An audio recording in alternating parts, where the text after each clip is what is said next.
Baik, selanjutnya yakni jenis-jenis diagnosa keperawatan. Nah, menurut SDKI, diagnosa keperawatan dibagi dua jenis ya. Ada yang negatif dan ada yang positif ya. Nah, negatif itu bukan berarti diagnosanya jelek dan positif itu yang bagus gitu ya. Namun di sini jika diagnosa keperawatan negatif, berarti seseorang memang dalam keadaan benar-benar sakit atau kemungkinan menderita sakit ataupun terjadi masalah kesehatan. Dan diagnosa yang ditegakkan jika kita mengambil diagnosa yang negatif itu rujukannya terhadap bagaimana cara penyembuhan, bagaimana cara pemulihan, dan bagaimana cara perawatan. Nah, itu yang memang kita ambil ketika mengangkat diagnosa negatif. Contohnya seperti apa, Pak? Misalnya memang ketika kita kaji, itu pasiennya mengalami ada batuk atau beresiko terjadinya suatu masalah keperawatan misalnya ya. Makanya di dalam kategori diagnosa yang negatif di sini ada yang aktual dan juga resiko ya. Di mana yang pertama terjadi kesakitan ataupun potensi terjadinya kesakitan ya.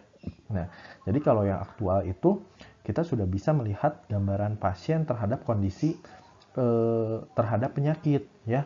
Misalnya pada saat kita pengkajian pasien, pasiennya sudah mengalami kemerahan, kemudian demam atau suhu yang tinggi, kemudian sudah mengatakan lemas, mual. Nah, itu kan masalahnya sudah aktual. Namun ketika permasalahannya hanya resiko, misalnya tadi yang bisa saya sampaikan yaitu pasiennya ada luka. Nah, luka itu jika dibiarkan terbuka, sewaktu-waktu bisa saja terjadi paparan mikroorganisme. Jadi bisa saja beresiko terkena infeksi gitu. Ya, jadi diagnosa resiko di sini yaitu besar kemungkinan atau ada beberapa kemungkinan seorang pasien ini mengalami permasalahan di kemudian hari. Jadi memang harus diturunkan gitu ya. Nah, kemudian ada diagnosa yang positif yang menunjukkan bahwa keadaan pasiennya saat ini itu dalam kondisi yang baik-baik saja. Namun, ketika dilakukan atau diangkat diagnosa yang positif ini, nah kesehatannya akan mencapai kesehatan yang optimal, yang lebih baik lagi gitu ya. Sebetulnya pasien saat ini itu tidak mengalami permasalahan yang berarti. Namun ketika si pasien ini ditingkatkan, apanya yang ditingkatkan Pak? Pengetahuannya, gaya hidupnya diperbaiki, kemudian aktivitas fisik ya, terus pelayanan kesehatannya, jadwal kontrolnya.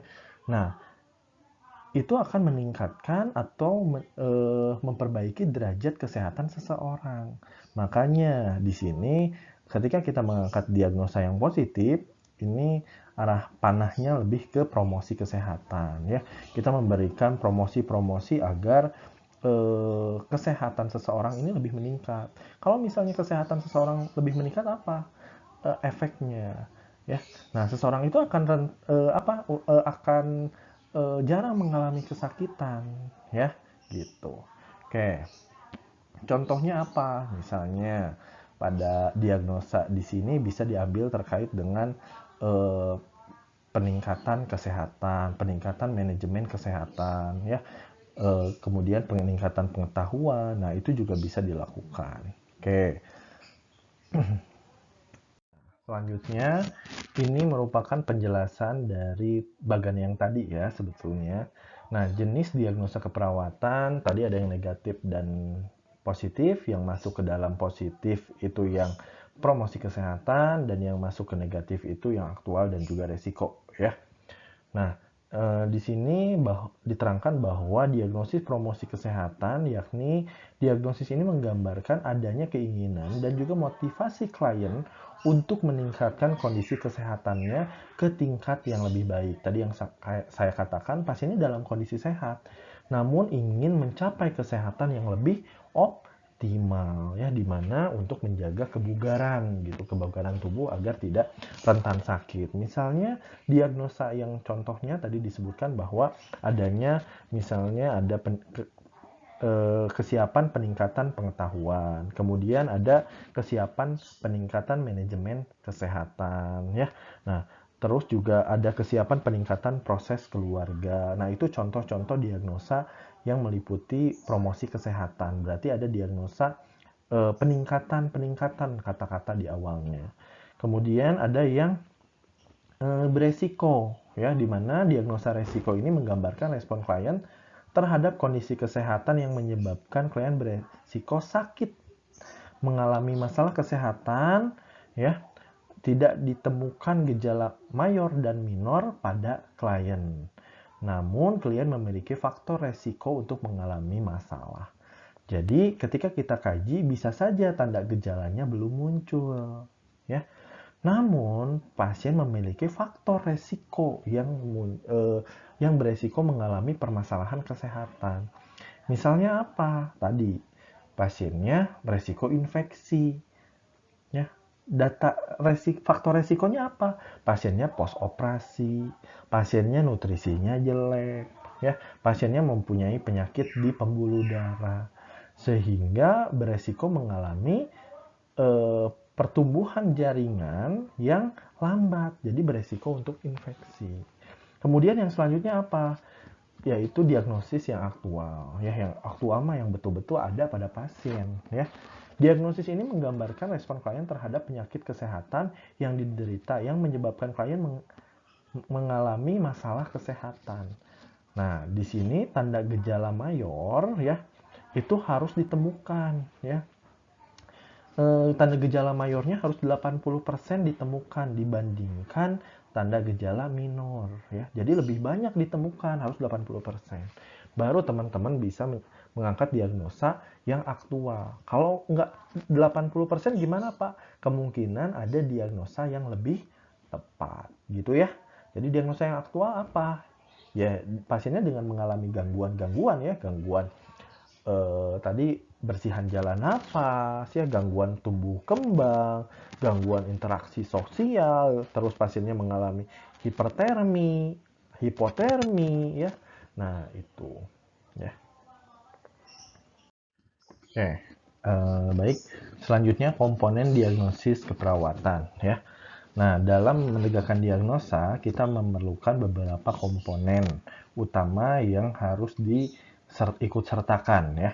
Yang pertama ada masalah atau problem, dan yang kedua yaitu ada indikator diagnostik, ya.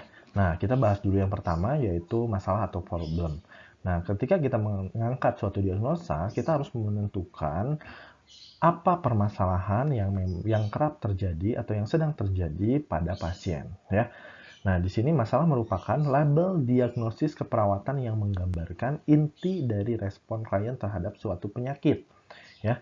Label diagnosis ini terdiri atas deskriptor dan juga fokus diagnostik. Nah, di sini ada deskriptornya, ya, di mana deskriptor ini menunjukkan suatu perubahan yang terjadi dalam suatu tubuh kita. Kemudian ada fokus diagnostik, di mana fokus diagnostik di sini yaitu fokus permasalahannya ada di mana. Misalnya tadi deskriptornya tidak efektif, ya. Nah, kalau tidak efektif itu berupa apa sih, gitu ya? Kayak gimana sih kalau misalnya tidak efektif, ya? Kalau tidak efektif itu berarti menimbulkan gejala yang tidak diinginkan, gitu ya. Itu yang dimaksud dengan tidak efektif. Kemudian bersihan jalan nafas. Jadi masalahnya ada di jalan nafas, ya. Jadi kebersihan di jalan nafasnya itu tidak efektif. Jadi tidak sesuai dengan apa yang diinginkan, ya. Tidak sesuai dengan apa yang diharapkan, ya. Nah, kemudian ada gangguan pertukaran gas, ya. Nah, kalau gangguan mah sudah jelas, berarti ada suatu hambatan, ya. Pada saat oksigen ini akan melakukan pertukaran gas bersama CO2 yang harusnya oksigen bisa masuk, kemudian melakukan difusi, bertukar dengan CO2 dan keluar lagi si CO2, ya. Nah, itu mengalami gangguan. Kemudian ada penurunan, ya. Nah, penurunan yang bisa kita lihat bahwa kondisinya tidak sesuai dengan normal, gitu ya, atau ukurannya tidak sesuai dengan normal. Nah, berarti ukuran dari curah jantung ya ini tidak dalam porsinya ya. Jadi yang dipompakan itu tidak sesuai dengan normal gitu ya.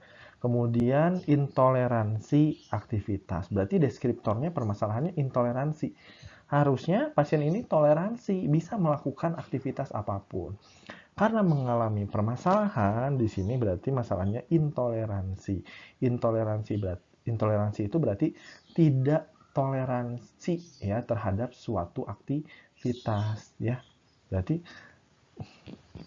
kemudian selanjutnya ada defisit pengetahuan ya. Kalau defisit itu tidak cukup atau tidak adekuat ya, berarti pengetahuannya nggak cukup ya. Contohnya seperti apa? Ya ketika si pasien itu ketika ditanya penyakitnya, ketika pasien selalu bertanya tentang penyakitnya, kemudian tidak mengetahui cara perawatannya, berarti itu pasien mengalami defisit pengetahuan di mana ketidakcukupan informasi sehingga yang menyebabkan pasiennya itu kurang pengetahuan gitu ya. Jadi teman-teman harus cari tahu dulu deskriptornya apa ya. Kemudian fokus diagnostiknya apa. Kalau teman-teman sambil buka sekarang ya, sambil buka buku SDKI, teman-teman bisa lihat nih ya.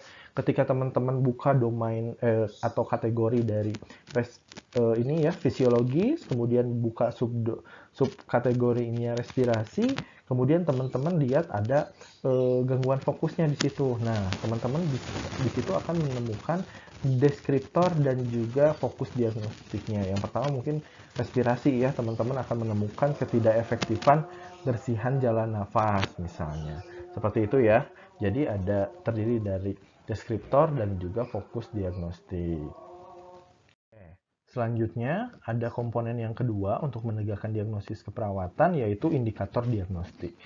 Dalam membuat analisa data, ada beberapa bagian ataupun indikator yang harus ada. Nah, di sini ada etiologi, terus dan juga tanda gejala yang memang harus dimasukkan dan faktor resiko, ya.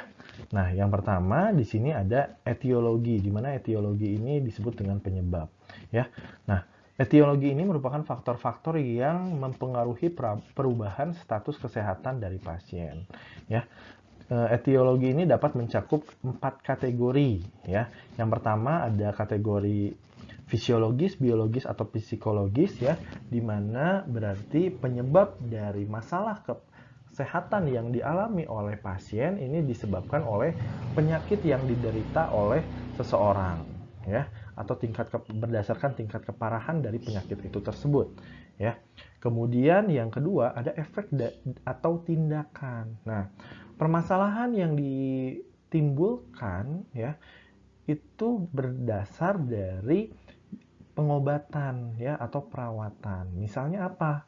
Ketika pasien dilakukan pemasangan infus dan efeknya bisa menimbulkan adanya mikroorganisme yang masuk ya, itu juga bisa terjadi. Ya, dan itu bisa berefek dari tindakan ataupun efek terapi. Atau misalnya pada orang-orang yang sedang melakukan kemoterapi ya, itu kan akan berdampak terhadap kehilangan rambut ya, terus akan mual muntah, dan itu juga masuk ke dalam respon pasien terhadap suatu tindakan. Yang selanjutnya yaitu tentang situasional ya, atau juga personal. Nah, ini yang dikatakan tadi, ada diagnosa terkait dengan intoleransi aktivitas. Nah, bagaimana seseorang ini akan berespon terhadap lingkungan ya, lingkungan yang dihadapi oleh suatu individu.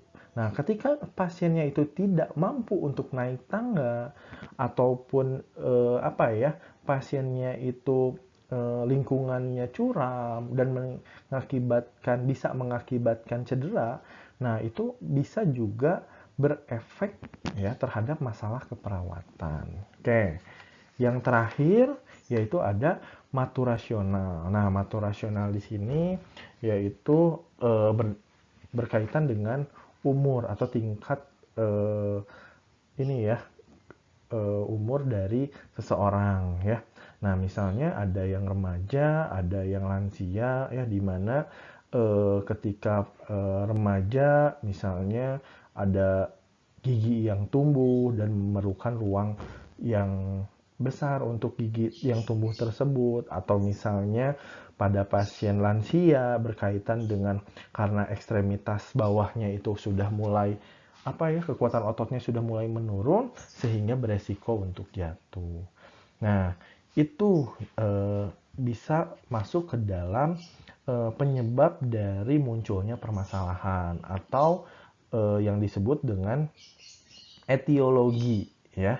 Kemudian yang selanjutnya yaitu sign and symptom, ya, atau yang kita sering dengar yaitu tanda gejalanya. Dan tanda gejala itu meliputi tanda gejala mayor dan tanda gejala minor. Nah, ya, di sini tanda merupakan data objektif yang diperoleh dari hasil pemeriksaan fisik, pemeriksaan laboratorium ataupun prosedur diagnostik, sedangkan gejala data subjektif diperoleh dari hasil pemeriksaan anamnesis, ya, atau wawancara. Nah, ini sudah dibahas ya kemarin, jadi teman-teman sudah bisa mengkategorikan mana data objektif, mana data subjektif. Kemudian teman-teman tinggal bisa kelompokkan mana yang masuk ke dalam data mayor ataupun data yang minor, ya. Nah, data mayor biasanya teman-teman, data mayor itu merupakan gejala yang muncul yang memang berkaitan dengan permasalahan inti, ya. Nah, kalau yang minor itu hanya menyertai suatu penyakit.